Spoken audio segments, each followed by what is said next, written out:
अब हम नया टॉपिक डिस्कस करते हैं, पादपों में जल का अवशोषण कैसे होता है। ठीक है, तो इस टॉपिक को डिस्कस करने से पहले हम ये डिस्कस करेंगे कि पादप कौन से जल को उपयोग में ले सकता है। मृदा में कई प्रकार के जल उपस्थित होती हैं, तो कौन से प्रकार के जल को पादप अवशोषित कर सकता है।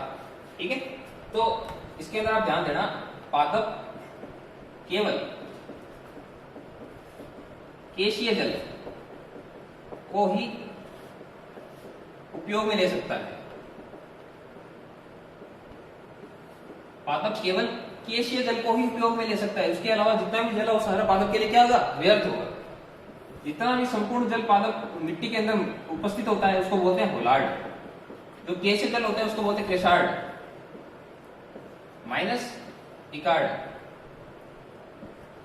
Hollard is equals to chresard minus echard, ये फॉर्मूला होता है। होलार्ड होता है संपूर्ण मृतीय जल, मृदा के अंदर जो जिस फॉर्म में उपस्थित होती है उस सभी फॉर्म को कंप्लीटली बोलते हैं होलार्ड। जो केशिका के रूप में यानी केश नलियों के अंदर उपस्थित होता है उसको क्या बोलते हैं, क्रेसार्ड केशीय जल। और इकार्ड, संपूर्ण जल में से केशीय जल को माइनस कर दो, क्या बचेगा, इकार्ड। और होता क्या है, पादप के लिए अनुपयोगी।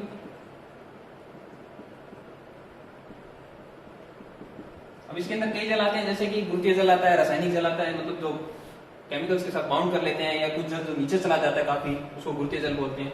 तो वो हमें नहीं पढ़ना है, वो एग्रीकल्चर के अंदर है। तो holard is equal to chresard minus echard. ठीक है, ये आपको याद रखना है। पादप केवल केशीय जल का उपयोग कर सकते हैं। अब हम बात करते हैं कि विभिन्न प्रकार के पादप किस किस प्रकार से, कौन कौन से मेथड उनके अंदर पाए जाते हैं जल अवशोषण के लिए। सबसे पहले हम बात करते हैं एल्गी। एल्गी या शैवाल।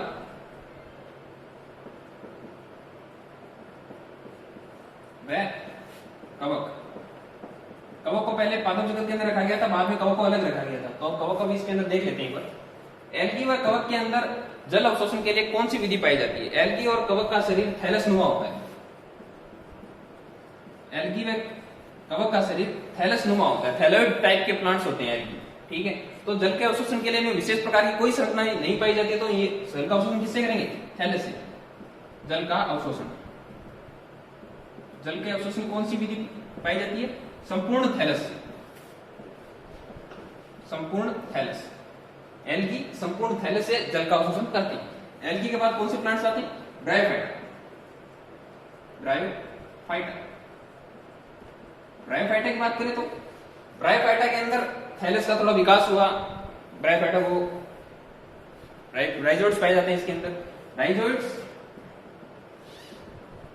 होते क्या है, मूलाभास होते हैं। राइजोइड होते हैं मूलाभास, मूल नहीं होते हैं लेकिन मूल होने का आभास करवाते हैं।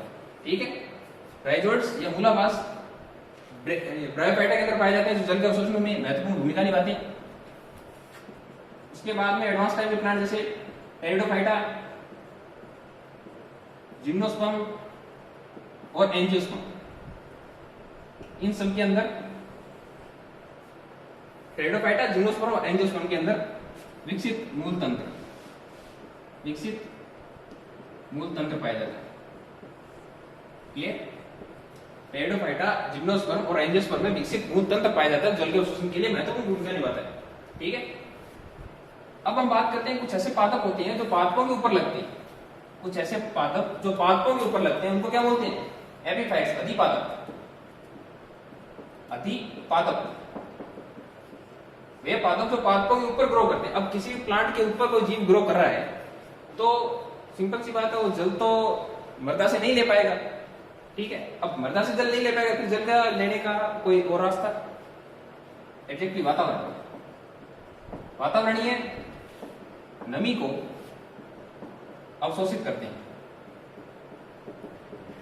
अधिपादप पादपों के ऊपर ग्रो करते हैं, पादपों के ऊपर ग्रोथ करने वाले, पादपों के ऊपर वृद्धि करने वाले।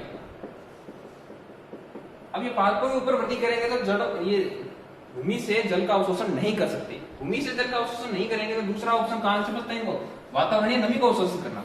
अब वातावरणीय नमी को अवशोषित हर प्रकार के उत्तक तो कर नहीं सकते, तो इनमें एक विशेष प्रकार का उत्तक पाया जाता है जिसको बोलते हैं वेलामाइन टिश्यू, वेलामाइन उत्तक। वेलामाइन उत्तक जो होता है वो विशेष प्रकार का उत्तक होता है जो टिश्यू ऑब्जॉर्व करता है जो किसमें पाया जाता है, जड़ों में। क्लियर। अब हम बात करते हैं उस पादपों की जो जड़ें होती है वो इतनी विकसित नहीं होती है कि वो जल का अवशोषण कर सके। लाइक पाइनस प्लांट, पाइनस पादप, पाइनस एक जिम्नोस्पर्म प्लांट है। पाइनस के अंदर माइक्रोराइजल कॉन्टैक्ट पाया जाता है।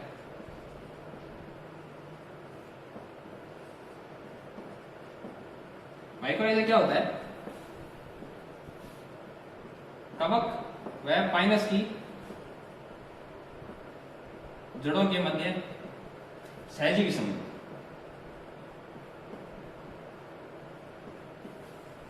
सहजीवी संबंध का हम आगे इकोलॉजी में डिस्कस करेंगे, यहाँ पे इतना ब्रीफली देखिए। माइक्रोराइजा क्या होता है? कवक और पाइनस की जड़ों में सहजीवी संबंध। पाइनस कवक को क्या प्रदान करता है? भोजन प्रदान करता है। सहजीवी का मतलब क्या हुआ? जो एक साथ जिए। पाइनस कवक को भोजन प्रदान करता है, बदले में कवक क्या इसको देता है? जल का अवशोषण करके देता है, जल का अवशोषण। एनसीईआरटी में एक लाइन लिखी गई है कि पाइनस का बीज बिना कवक के जमीन में ग्रोथ भी नहीं कर सकता। इसका कारण क्या है? क्योंकि पाइनस की जड़ें इतनी सक्षम नहीं है कि वो जल का अवशोषण कर सके। जल के अवशोषण करने के लिए इसमें क्या पाए जाते हैं? कवक। कवक के साथ सहजीवी संबंध पाया जाता है, बदले में पाइनस की जड़ें उसको क्या देती है? भोजन। और लेती क्या है? जल। ये कौन सा सहजीवी संबंध है? Mycorrhizal system. ठीक है, पाइनस की बात होगी। अब हम बात करते हैं आगे क्या होता है जड़ तंत्र, रूट सिस्टम। रूट सिस्टम की बात करें एंजियोस्पर्म में, तो ये एंजियोस्पर्म की हम एक रूट कार्ड डिस्कस कर रहे हैं जिसके आगे क्या लगी होती है? मूल गोप, रूट कैप। ठीक है, ये एक रूट कार्ड डिस्कस कर रहे हैं हम।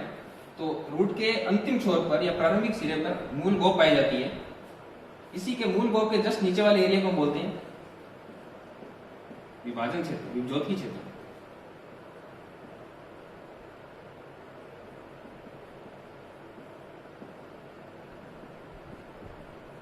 विभज्योति क्षेत्र या मेरिस्टेमेटिक एरिया।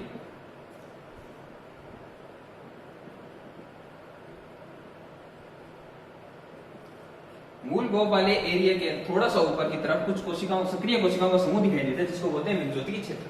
ठीक है, इससे जस्ट ऊपर की तरफ देखें, इस एरिया को बोलते हैं दीर्घीकरण क्षेत्र। दीर्घीकरण क्षेत्र, इलोंगेटेड एरिया।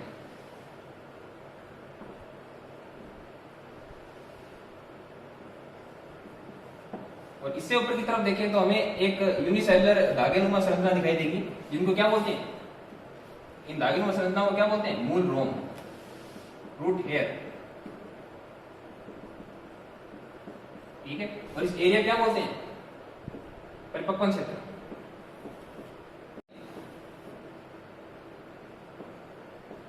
मैचुरेशन एरिया या जोन। ठीक है, तो एक रूट सिस्टम के अंदर 3 प्रकार के एरिया पाए जाते हैं, मेरिस्टेमेटिक एरिया, इलोंगेटेड एरिया और तो रूट सिस्टम के अंदर 3 प्रकार के एरिया रूट के अंदर पाए जाते हैं, मेरिस्टेमेटिक एरिया, इलोंगेटेड एरिया और मैचुरेशन एरिया। ठीक है, सबसे नीचे की तरफ सबसे पहला पॉइंट क्या होता है? Meristematic area. ठीक है, मेरिस्टेमेटिक एरिया के अंदर विभज्योतक क्षेत्र यानी विभज्योत क्षेत्र के अंदर क्या पाई जाती है? विभाजनशील कोशिकाएं पाई जाती है, विभज्योतक उत्तक पाए जाते हैं, विभज्योतक उत्तक, विभज्योतक उत्तक पाए जाते हैं। ठीक है, अब इन विभज्योतक उत्तक या मेरिस्टेमेटिक कोशिकाओं की सुरक्षा के लिए क्या पाई जाती है? इसमें मूल गोप या रूट कैप पाई जाती है।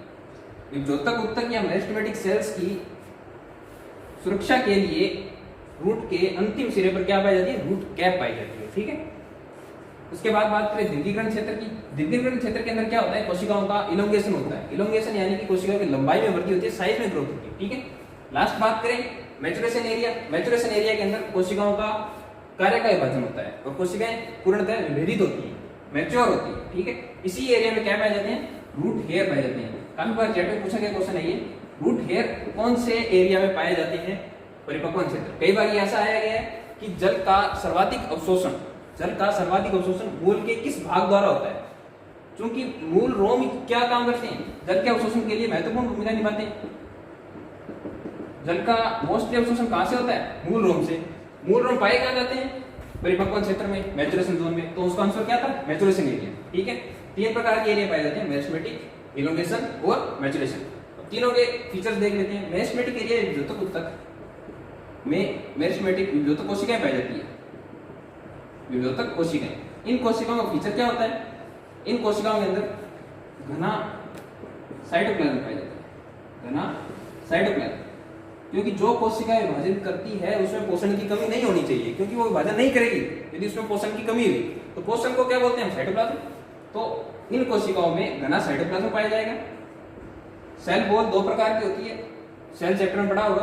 कौन कौन सी? प्राइमरी सेल वॉल और secondary cell wall. Secondary cell wall जो होती है ना वो बाद में बनती है, पहले कौन सी बनती है? Primary cell wall. तो विभ्योतक ऊतक के अंदर सेकेंडरी सेल वॉल अनुपस्थित होती है, सेकेंडरी सेल वॉल एब्सेंट होती है इसके अंदर विभ्योतक ऊतक, ठीक है। और माइटोकॉन्ड्रिया की संख्या क्या होती है? अधिकतम। माइटोकॉन्ड्रिया एनर्जी बनाएगी, बिना एनर्जी के विभाजन पॉसिबल नहीं होगा, इसीलिए माइटोकॉन्ड्रिया की अधिकतम संख्या पाई जाती है इसमें मेरिस्टेमेटिक एरिया की, ठीक है। अब हम बात करें इलोंगेटेड एरिया। इलोंगेटेड एरिया की क्या खास बात होती है? कोशिकाएं लंबाई में ग्रोथ करती है, कोशिकाएं लंबाई में ग्रोथ करती है, ठीक है। लास्ट हम बात करें मैचुरेशन एरिया की। मैचुरेशन एरिया की सबसे बड़ी निशानी क्या है? रूट हेयर, मूल रोम का पाया जाना। अब एक चीज ध्यान रखना कि रूट हेयर या मूल रोम जो होते हैं ना वो यूनिसेलुलर होते हैं। रूट हेयर या मूल रोम क्या होती है? यूनिसेलुलर होते हैं। और अभी यही बता देते हैं आपको कि पादप के जो तने के अंदर कुछ हेयर्स पाए जाते हैं जिन्हें स्टेम हेयर्स बोलते हैं या ट्राइकोम्स बोलते हैं। ट्राइकोम्स, ट्राइकोम्स वो क्या होते हैं? मल्टी सेलुलर होते हैं, मल्टी सेलुलर। तो ये एक अंतर है, ध्यान रखना कि रूट के अंदर जो हेयर्स पाए जाते हैं वो यूनिसेलुलर होते हैं और जबकि स्टेम के अंदर जो हेयर्स पाए जाते हैं वो क्या होते हैं? मल्टी सेलुलर होते हैं। क्लियर? वो क्या बोलते हैं? ट्राइकोम्स, इनको क्या बोलते हैं? रूट हेयर, ठीक है। रूट हेयर की सर्वाधिक मात्रा कहां पर पाई जाती है? Maturation area. जल का सर्वाधिक अवशोषण कौन से एरिया में होता है? Maturation area. क्यों होता है? क्योंकि रूट हेयर कहां पर उपस्थित होते हैं? मैचुरेशन एरिया के अंदर, ठीक है। तो ये रूट सिस्टम आपका ब्रीफली बता दिया। अब देखते हैं नेक्स्ट टॉपिक।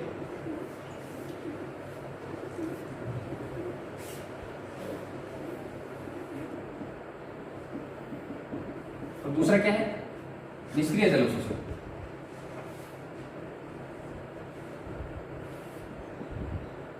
निष्क्रिय जल अवशोषण। फर्स्ट पॉइंट है सक्रिय जल अवशोषण और दूसरा क्या है? निष्क्रिय जल अवशोषण। अब इतना तो कॉमन सेंस है कि जब पादप जो होते हैं वो बहुत बड़ी मात्रा में जल का अवशोषण करते हैं। अब बहुत बड़ी जल की मात्रा में अवशोषण करेंगे तो सिंपल सी बात है कि सक्रिय विधि तो नहीं होगी, ठीक है। तो मोस्टली जो पादप जो 96% पार्ट होता है ना अपना जल अवशोषण का, वो कौन सा मेथड होता है? निष्क्रिय जल अवशोषण। पादप अपने अवशोषण का 96% पार्ट निष्क्रिय जल विधि द्वारा अवशोषित करते हैं, बाकी का बचा 4% सक्रिय जल अवशोषण होता है। सक्रिय जल अवशोषण नाम में लिखा हुआ तो यानी कि इसमें क्या उपयोग में आता है? एटीपी, एटीपी यूज में आती है। सक्रिय जल अवशोषण के अंदर एटीपी यूज में आती है। और ये एटीपी आती कहां से? शोषण से। एटीपी कहां से आती है? श्वसन क्रिया द्वारा, श्वसन क्रिया द्वारा। क्लियर? अब निष्क्रिय जल अवशोषण की बात करें तो निष्क्रिय जल अवशोषण एटीपी रहित होता है, यानी कि पैसिव मेथड, कोई ऊर्जा खर्च नहीं होती। क्लियर? थर्ड थिंग, अब ये श्वसन पे आधारित क्रिया है, श्वसन से जो ऊर्जा मुक्त होगी वही क्या होगी? एटीपी सक्रिय जल अवशोषण में काम में आएगी। अब हम बात करें यदि श्वसन को किसी तरह से बंद कर दिया जाए, यदि श्वसन को रोक दिया जाए तो एटीपी नहीं मुक्त होगी। एटीपी मुक्त नहीं होगी तो सक्रिय जल अवशोषण भी क्या नहीं होगा? मुक्त नहीं होगा, यानी कि साइनाइड। साइनाइड जो होता है साइटोक्रोम सी ऑक्सीडेज पर जाके उसको बाइंड करता है, उसको रोकता है, श्वसन क्रिया को वहीं रोक देता है। तो साइनाइड यदि पॉइजन दिया जाएगा तो श्वसन क्रिया क्या हो जाएगी? रुक जाएगी। श्वसन नहीं होगा तो एटीपी मुक्त नहीं होगी, एटीपी मुक्त नहीं होगी तो सक्रिय जल अवशोषण नहीं होगा। क्लियर? यहाँ पर ऐसा कोई फैक्टर नहीं है इसको रोकने वाला निष्क्रिय जल अवशोषण को। इधर ना अधिकतम जल का अवशोषण किससे होता है? निष्क्रिय जल अवशोषण विधि द्वारा होता है। दूसरा क्या? सक्रिय जल अवशोषण। ये दो पॉइंट रिमेंबर करना। अब यदि बात करें कि जल के अवशोषण को प्रभावित करने वाले कारक कौन कौन से? जल के अवशोषण को प्रभावित करने वाले कारक,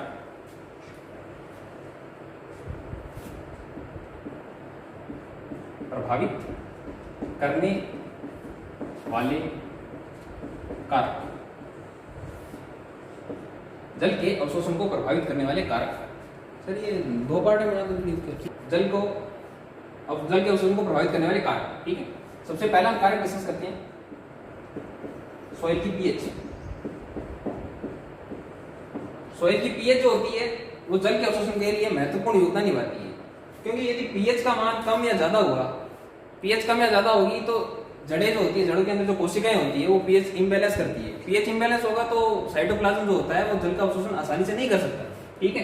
तो एक सॉइल की जो पीएच एसिडिक होती है 6.8 के आसपास, तो वो इसमें मेंटेन होनी चाहिए। सेकंड, टेम्परेचर, अनुकूलतम तापमान। पादपों द्वारा जड़ों द्वारा जल के अवशोषण के लिए अधिक अनुकूलतम तापमान 20 से 30 डिग्री सेंटीग्रेड होना चाहिए। क्लियर? अनुकूलतम तापमान क्या होना चाहिए? 20 से 30 डिग्री सेंटीग्रेड होना चाहिए। तीसरी चीज क्या होती है?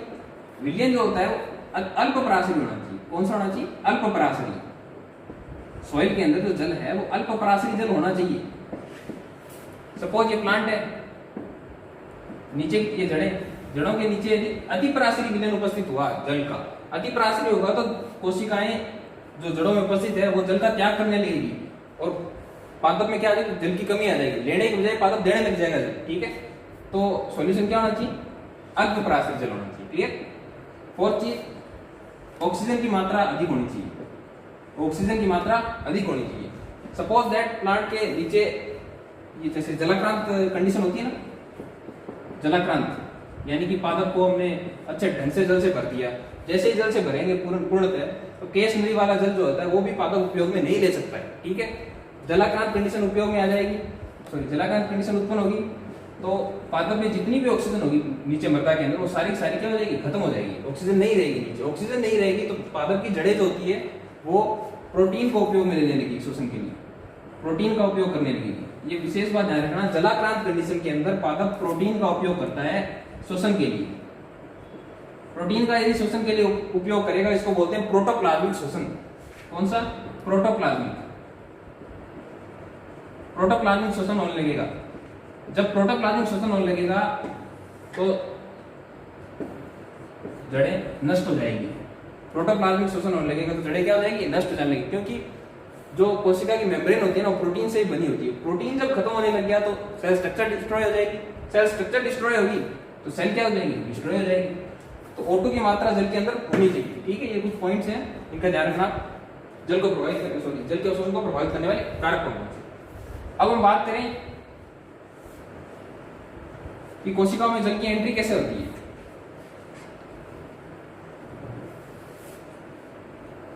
ठीक है, कोशिकाओं में जल की एंट्री कैसे होती है। तो यहाँ पर हम थोड़ी एनाटॉमी का डिस्कस करेंगे। एनाटॉमी के अंदर जड़ों की यदि एनाटॉमी की बात करें तो सबसे बाहर की तरफ कौन सी कोशिकाएं होती है? एपिडर्मल सेल, अधिचर्म कोशिकाएं। अधिचर्म कोशिकाएं, ये कोशिका भित्ति, कोशिका झिल्ली और ये कोशिका भित्ति। अधिचर्म कोशिकाओं के जस्ट अंदर की तरफ कौन सी कोशिकाएं आती है? बलकूट कोशिकाएं।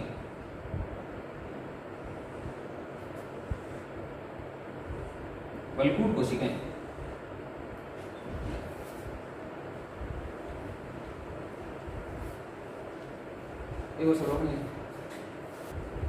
हम जड़ों की थोड़ी एनाटॉमी डिस्कस करते हैं कि जड़ के अंदर किस प्रकार की कोशिकाओं का अरेंजमेंट पाया जाता है। सबसे पहले अधिचर्म कोशिकाएं पाई जाती है, उसके जस्ट अंदर की तरफ बलकूट कोशिकाएं पाई जाती है। बलकूट कोशिकाओं में थोड़े अंदर जाए तो अधिचर्म कोशिका मिलेगी, उसके अंदर फिर थोड़ा पित्र वगैरह वो मिलेंगे और ये जाइलम फ्लोएम, ठीक है। अधिचर्म कोशिकाओं के बाद जाइलम फ्लोएम, ठीक है। तो अब हम बात करते हैं जल के ट्रांसपोर्टेशन की, जल अंदर कैसे एंटर होता है। तो आप ये चीज देखना, ये है सेल मेम्ब्रेन और ये है सेल वॉल। जल की गति के लिए दो मेथड है। एक,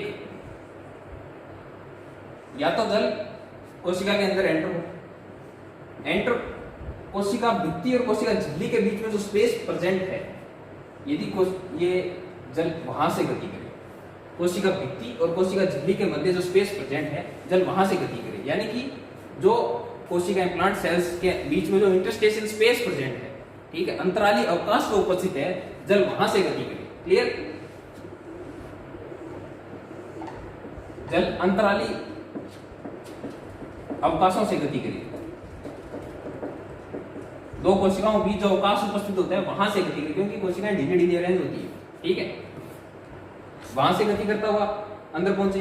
दूसरा थिंग क्या हो सकता है, कोशिका सेल के जल जो है वो सेल के अंदर एंटर करे, अधिचरण कोशिका में एंटर हो, बाद में प्लाज्मोडेस्माटिक कांटेक्ट की सहायता से दूसरी कोशिका के अंदर एंटर करे। क्लियर? दो मेथड हमारे पास उपस्थित हैं। पहला अंतराली कोशिकाओं से, अंतराली अवकाशों से होता हुआ जल अंदर आए।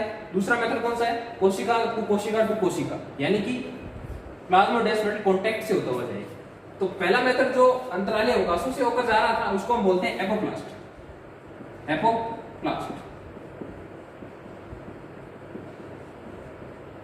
दूसरा सिम्प्लास्ट।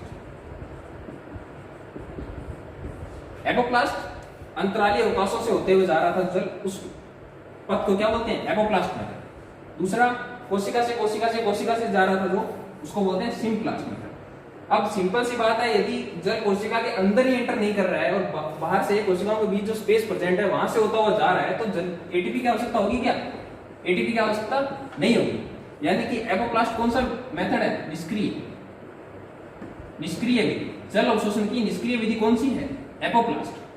क्लियर? दूसरी बात करें सिम्प्लास्ट की, ये कोशिकाओं के अंदर होता हुआ जा रहा है, कोशिकाओं के अंदर से होता हुआ जा रहा है, तो सिंपल सी बात है एनर्जी की आवश्यकता होगी। तो ये कौन सी विधि होगी, सक्रिय विधि। क्लियर? लेकिन एक प्रॉब्लम यहां पर आती है कि चलो ठीक है, मानते हैं कि अंतरालीय अवकाशों से होता हुआ, यानी सेल मेम्ब्रेन सेल वॉल के बीच में से भी होता हुआ जा रहा है। अंतःचरण कोशिका जो होती है, एंडोथेलियल सेल, ठीक है, ये सेल्स एक विशेष संरचना को धारण करती है जिसका नाम क्या होता है, कैस्पेरियन स्ट्रिप। इसका नाम क्या है, कैस्पेरियन स्ट्रिप। ये कैस्पेरियन स्ट्रिप मृत कोशिकाओं की बनी होती है। ये कैस्पेरियन स्ट्रिप मृत कोशिकाओं की बनी होती है। मृत कोशिकाओं की बनी होने का मतलब जल के आवागमन पर रोक लगाती है पूर्णतः, ठीक है। अब इस कंडीशन में कोशिका को ढंग से देखो, अंतःचरण कोशिका झिल्ली तक कौन सी कोशिका की, किसकी ले रहे हैं, कैस्पेरियन स्ट्रिप, कैस्पेरियन पट्टिका, ठीक है, कैस्पेरियन पट्टिका। तो क्या जल इस बीच वाले स्पेस को पार करता हुआ अंदर चला जाएगा क्या? नहीं जा पाएगा। क्यों नहीं जा पाएगा? क्योंकि बीच में क्या आ गई है, एक अवरोध उत्पन्न हो गया। कौन सा? कैस्पेरियन पट्टिका, ठीक है। इस कैस्पेरियन पट्टिका को जल पार नहीं कर सकता। तो जल के पास दूसरा मेथड कौन सा है? यदि जल इन रिक्त स्थानों से होकर नहीं जा सकता तो जल के पास दूसरा ऑप्शन कौन सा मेथड है? सिम्प्लास्ट। क्लियर? इसका मतलब क्या हुआ कि जल भले ही यहां से एपोप्लास्ट गति करता हुआ आए, लेकिन अंतःचरण कोशिका तक ही एपोप्लास्ट गति कर सकता है। क्यों? क्योंकि इस पे क्या प्रेजेंट है, कैस्पेरियन पट्टिका, ठीक है। तो जल अब क्या करेगा, कोशिका के अंदर एंटर होना पड़ेगा, मजबूरी है जल की कोशिका के अंदर एंटर होना पड़ेगा, ठीक है। अंतःचरण से होता हुआ फिर ये जाइलम फ्लोएम की तरफ चला जाएगा। तो मैं ये बोल सकता हूं कि एपोप्लास्ट मेथड कोशिका के लिए कहां तक लागू होता है? सिर्फ अंतःचरण कोशिका या कैस्पेरियन पट्टिका। उसके बाद जल की एपोप्लास्ट गति संभव नहीं है, ठीक है। और सिम्प्लास्ट तो जाहिर है, कोई दिक्कत नहीं। अब हम बात करें कि फास्टेस्ट मेथड कौन सा है, जल की गति के लिए सुगम मार्ग कौन सा है? जल की गति के लिए सुगम मार्ग एपोप्लास्ट है। क्यों? क्योंकि इसके बीच में कोई अवरोध नहीं है कैस्पेरियन पट्टिका तक, ठीक है। लेकिन यदि हम सिम्प्लास्ट की बात करें तो सिम्प्लास्ट जल जैसे ही अंदर आएगा कोशिका के अंदर, तो कोशिका के अंदर क्या एक सिस्टम पाया जाता है, जैसे न्यूक्लियस है, ठीक है। तो साइटोप्लाज्म क्या होता है कि रोल करता रहता है कोशिका के अंदर। कोशिका के अंदर साइटोप्लाज्म रोल करता रहता है। क्यों रोल करता है? ताकि पोषण की मात्रा पूरी कोशिका की हर ऑर्गेनल तक आराम से पहुंच सके, ठीक है। तो जैसे ही जल एंटर करेगा, जल बीज के साथ क्या होगा, राउंड होगा। जल बीज के साथ राउंड होगा तो एक तो जल सीधा जा रहा था और एक घूम के जा रहा था, तो टाइम किसमें ज्यादा लगेगा? जैसे घूम के जाएगा तब ज्यादा लगेगा टाइम। तो यानी कि एपोप्लास्ट मेथड जो होता है वो फास्टेस्ट मेथड होता है, ठीक है। अब बात करें कि एपोप्लास्ट की सततता को कौन तोड़ता है? अंतःचरण की कैस्पेरियन पट्टिका। केवल अंतःचरण की कैस्पेरियन पट्टिका तक ही एपोप्लास्ट मेथड द्वारा गति कर सकता है। उसके बाद मजबूरन सिम्प्लास्ट मेथड अपनाना पड़ेगा। क्लियर? ठीक है। और उसके बाद ये जल अंतःचरण कोशिका से होता हुआ जाइलम फ्लोएम में पहुंच जाएगा। उसके बाद आगे की बात करेंगे, ठीक है। तो पादपों के अंदर जड़ों के अंदर हमने जल का अवशोषण देख लिया है, किस मेथड से होता है, मोस्टली एपोप्लास्ट मेथड से होता है, पार्शियली सिम्प्लास्ट मेथड से होता है। क्लियर? अब हम बात करते हैं आगे कि जल का जब जाइलम फ्लोएम में पहुंच चुके हैं, अब जाइलम फ्लोएम से जड़ पत्तियों तक पेड़ के ऊपरी भागों तक कैसे पहुंचेगा, इसकी बात करते हैं। ठीक है, असेंट ऑफ सेप, रसारोहण। रसारोहण मतलब रस मतलब जाइलम में जो फ्लूइड भरा, रोहण मतलब ऊपर की तरफ चढ़ना। ठीक है, मतलब जाइलम को जल लेकर ऊपर किस प्रकार चढ़ेगा, उसके लिए पहला मेथड दिया गया था मूल दाब सिद्धांत। मूल दाब सिद्धांत, मूल दाब सिद्धांत, रूट प्रेशर थ्योरी। इससे पहले भी दी गई थी कुछ थ्योरी, लेकिन ये एनसीईआरटी में दी गई है इसलिए पढ़ेंगे। हालांकि मानिए ये भी नहीं। रूट प्रेशर थ्योरी या मूल दाब सिद्धांत किसने दिया था? प्रिस्टले ने, प्रिस्टले द्वारा। क्लियर? मूल दाब सिद्धांत किसके द्वारा दिए गए? प्रिस्टले द्वारा। अब बात करते हैं कि मूल दाब सिद्धांत है क्या। मूल दाब सिद्धांत के अनुसार ये मान लीजिए तना है और ये इसकी जड़ें। ये सिद्धांत ये कहता है कि जैसे ही पादप की कोशिकाओं में, मूल की कोशिकाओं में जल की एंट्री होगी, मूल की कोशिकाओं में जैसे ही जल की एंट्री होगी, तब वल्कूट की कोशिकाएं एक प्रेशर जनरेट करेगी। वल्कूट की कोशिकाएं क्या जनरेट करेगी? प्रेशर, दाब उत्पन्न करेगी। जैसे ही पादप द्वारा जल का अवशोषण होगा तो मूल की कोशिकाएं एक दाब उत्पन्न करेगी। लेकिन कंडीशन क्या है? जल कैसा होना चाहिए? सक्रिय विधि द्वारा अवशोषित होना चाहिए। किस विधि द्वारा? सक्रिय विधि द्वारा। जैसे ही जल सक्रिय विधि द्वारा अवशोषित किया जाएगा, वल्कूट की कोशिकाएं एक दाब उत्पन्न करेगी जिसका मान कितना होता है? 2 से 3 एटीएम। जिसका मान कितना होता है? 2 से 3 एटीएम। इसका मेजरमेंट किससे किया जाता है? मैनोमीटर द्वारा। ठीक है, सक्रिय विधि द्वारा जल अवशोषण पर वल्कूट की कोशिकाओं में एक दाब उत्पन्न होता है, जो दाब इस जाइलम को ऊपर तक पहुंचाने में सहायक होता है। यानी जाइलम के अंदर जो जल होता है उसको ऊपर तक पहुंचाने में सहायक होता है। ठीक है, इस दाब को, इस उत्पन्न दाब को क्या कहा जाता है? क्योंकि ये कहां पर उत्पन्न हो रहा है? मूल में, तो इसको क्या बोला गया? मूल दाब। सक्रिय जल अवशोषण के द्वारा वल्कूट की कोशिकाओं में एक प्रेशर जनरेट होता है। ठीक है, उस प्रेशर को क्या बोलते हैं? मूल दाब, जिसका मान कितना होता है? 2 से 3 एटीएम। यही मूल दाब सिद्धांत के अनुसार जाइलम में जल को ऊपर पहुंचाने में सहायता करता है। ठीक है, अब लेकिन प्रॉब्लम क्या आई कि इस प्रेशर का मान कितना होता है? 2 से 3 एटीएम। ठीक है, इस प्रेशर के अनुसार, इस 2 से 3 एटीएम के अनुसार ये केवल 20 फीट तक के जो प्लांट होते हैं, 20 फीट तक की हाइट के प्लांट होते हैं, वहां तक की जल का पहुंच पाना संभव होता है। क्लियर? मूल दाब सिद्धांत के अनुसार जो प्रेशर जनरेट होता है वो प्रेशर सिर्फ 20 फीट तक ही पानी को ऊपर पहुंचा सकता है, उससे ज्यादा नहीं। तो फिर ये एंजियोस्पर्म और जिम्नोस्पर्म जो बड़े बड़े प्लांट्स होते हैं उनके अंदर क्या होगा? एंजियोस्पर्म के जो प्लांट्स होते हैं वो लगभग 600 फीट तक के होते हैं। ठीक है, वहां तक जल का पहुंच पाना कैसे संभव होगा? इसका मतलब ये मूल दाब सिद्धांत तो इसकी व्याख्या नहीं कर पाया, तो ये फेल हो गया। ठीक है, मूल दाब सिद्धांत के अनुसार जो दाब उत्पन्न हो रहा था वो दाब का मान केवल 2 से 3 एटीएम था, जो सफिशिएंट नहीं था सभी पादपों में जल को ऊपर पहुंचाने में। तो फिर कौन सी थ्योरी दी गई? सेकंड थ्योरी दी गई, वाष्पोत्सर्जन।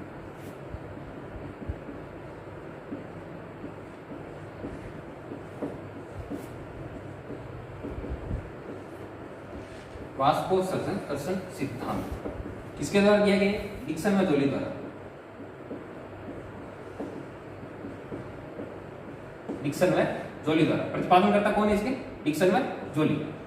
वाष्पोत्सर्जन कर्षण सिद्धांत के अनुसार बात यही है कि ये जो प्लांट है, ठीक है, ये जल का अवशोषण तो कर लेगा, वल्कूट कोशिकाओं तक भी पहुंच जाएगा, एंडोथेलियल सेल तक भी पहुंच जाएगा। ठीक है, अब बात जब जाइलम से चढ़ने की होगी, असेंट ऑफ सेप की होगी, तब यहाँ पर मूल दाब नहीं आएगा इसको प्रेशर को इसको पुश करने के लिए, बल्कि इसको ऊपर की तरफ खींचा जाएगा। समझ रहे हो बात? मूल दाब सिद्धांत ने कहा था कि जल को नीचे से धक्का दिया जाएगा, लेकिन वाष्पोत्सर्जन कर्षण सिद्धांत बोल रहा है कि जल को धक्का नहीं दिया जाएगा, जल को ऊपर खींचा जाएगा। पुशिंग नहीं होगी, पुलिंग होगी। ठीक है, जल को खींचा जाएगा। अब खींचने वाला फोर्स कौन सा होगा? उसकी बात करती है। इस खींचने वाले फोर्स का नाम है वाष्पोत्सर्जन। कैसे वाष्पोत्सर्जन, कैसे जल को ऊपर की तरफ खींचेगा? इसके लिए 3 थ्योरी दी गई थी। पहला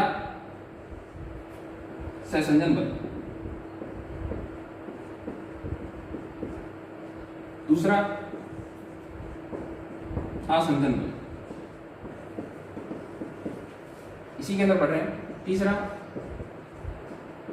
पृष्ठ तनाव। पहला सहसंजन बल, दूसरा आसंजन बल और तीसरा पृष्ठ तनाव। सहसंजन बल नाम में लिखा हुआ है, एक ही प्रकार के अणुओं के मध्य लगता है। सहसंजन, सहसंजन यानी कि एक ही प्रकार के अणु। यहाँ पे अणु कौन से हैं? जल के, यानी कि water molecule to water molecule. एक जल के अणु को दूसरे जल के अणु से जोड़ने का काम कौन सा बल करेगा? सहसंजन बल करेगा। समझ गए?